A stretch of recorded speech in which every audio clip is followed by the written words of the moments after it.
am nañu mbégte bu baax dellu si waat fii nga xam ne mooy place de l'Obélisque di symbole bu rëy a rëy a rëy ci wàllu démocratie Sénégal ndax le 23 juin bii ñuy def tey en tout cas man ak samay morom yi ngi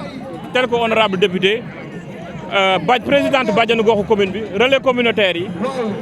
ñëpp ñoo xam ne ñoo fare ci mouvance présidentielle bi ñooñu tey ak le parti Rewmi ñooñu tey ñoo sooke lii ndax ba ñuy xeex suñu respecté parallélisme des formes booba Abdoulaye Wade moo fi nekkoon bëgg ñu imposer li ñuy wax ticket boobu moo indi sursaut national bi nga xam ne tey moo tax ñuy commémorer M23 jàpp nañu ni ñun en 2011 foofu la ñu nekkoon mais dafa tax en 2012 bu ñu amee alternance président Macky Sall ñëw wuutu ko ba pare poser ay actes yu bëri ci wàllu démocratie citoyenne bi d'abord tegaat ay institutions yu bees yoo xam ne au conseil des collectivités territoriales teg lu mel ni conseil économique social et environnemental tegaat ay institutions yoo xamante ni day permettre citoyen bi mën a am accès pour ñu mën a xam lan mooy coonoom lan mooy jafe-jafeem mais ci wàllu social tey jii développement communautaire dafa gën a performant soo jëlee délégation à l'entrepreneuriat rapide des femmes et des jeunes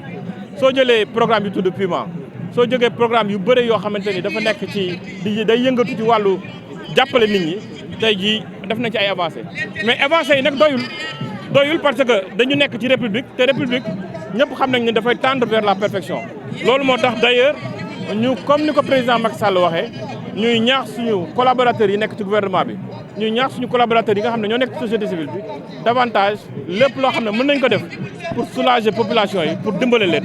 ñu def ko en tout cas am nañu ndam bu baax a baax am nañu yëg-yëg am nañu mbégte ñëw fii delloo si waat bu ci mooy gi mais nag duñu def ñëw fii wax ba pare te fàttalikuñu Mamadou Diop le Mieuxin bi nga xam ne ajuma ji muy woote fii prière bi ci ajuma boobu la ko yàlla faat bi ñu paree manifestation bi mais aussi delloo bu baax njukkal président Ousmane Tanor Dieng mi nga xamante ne bokkoon na ci locomotive te tey yàlla moom ko moom ak ñeneen ñi nga xam ne yàlla moom na leen yëpp yàlla na yàlla oyofal suuf seen kaw. ñun en tout cas Patte d'Oie benn say lañu ñoo bokk ndey ñoo bokk baay moo tax tey xameewuloo ku bokk APR ak ku bokk PS tey fii ay bàjjenu gox ñoo fi ne ay relais communautaire ay acteurs de développement ak grande mouvance présidentielle bi nga xam ne madame Marie-Thérèse Aïda Seck Awa Koné suñu ay leader ñoom madame Mbacké Aminata Sow Alpha Oumar Diallo de l'AFP Bounama Sall PSD jant bi PIT parti yëpp Patte d'Oie moom yàlla moo ñu dimbale Patte d'Oie benn say la donc daal kontaan nañu bu baax a baax bi ñu ñëwee tey délégation bi àndandoo ñun ñëpp. nous aujourd'hui nous sommes dans une coalition Benno Bokk Yaakaar la tudd président Macky Sall moo ko jiite incha allahu rabbi buñ ci yeggee danañu àndandoo waxtaan xool candidat bi nga xam ne moom moo gën pour communauté bi te incha allah ñëpp dañ ci ànd. jàngat bi ma ci am rek mooy des avancées notoires yoo xamante ne nii constaté nañ ko ndax ñi ko initié woon au temps di Benno Siggil Sénégal Benno ak Tanor ak APR bu président Alliance de la République bu président Macky Sall Amath Dansokho le feu Amath Dansokho comme ni ko kii waxee tamit monsieur le maire ak le maire Mamadou Diop ñoom ñoo ko initié woon ak ñoom maître El Hadj Diouf ñun ñëpp nekkoon sur le terrain tey jii bu ñu ñëwee di ko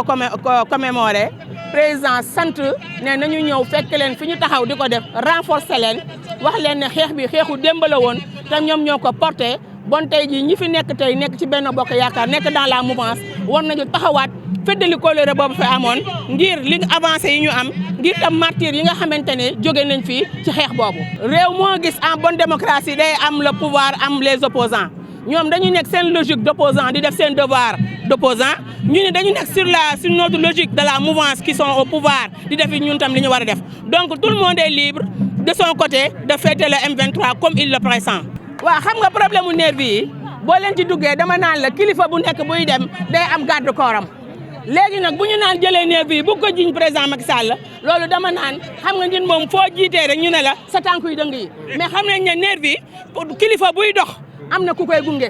te nag ay xale nag bu ñu nekkee tam ci dëkk xaw a yaradiku il faut tamit nag dañ leen di yar nag ndax kenn nag du seetaan nag ñuy ñëw ne dal sa kaw waaw dëgg la wadu dëgg nervi yi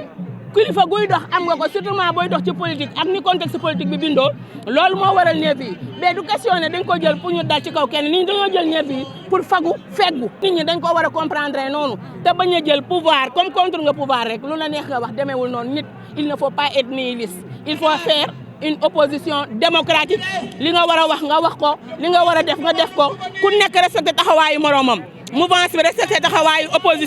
opposition tamit respecté mouvance bi ndax nous sommes tous des Sénégalais et c'est nous dans nous seulement suñu gis-gis yi moo différé feuille de route yi ñu jël moo différé mais ça ne fait pas de nous des ennemis. di gërëm sama président Macky Sall vraiment le président de tous les Sénégalais di gërëm tous les leaders de Benno Bokk Yaakaar et de la mouvance élargie di welu di gërëm sama fief di Padois population ba fa nekk monsieur le maire bi jàpp ci liggéey bi ak aussi les femmes Benno ñi nga xamante ne tey jii seen taxawaay def ci rafet mënuñu leen ñàkk gërëm loolu laa ne woon mënu ma ko wax mënu ma ko bañ a wax tëjee ko yéen tamit di leen remercier si taxawaay bi ngeen ci gunge bi ngeen ñuy gunge di siiwal li nga xamante ne ñu ngi koy def ba population bi yëpp di ko mën a approprier wu maa ngi leen di sant yéen ñëpp di leen gërëm.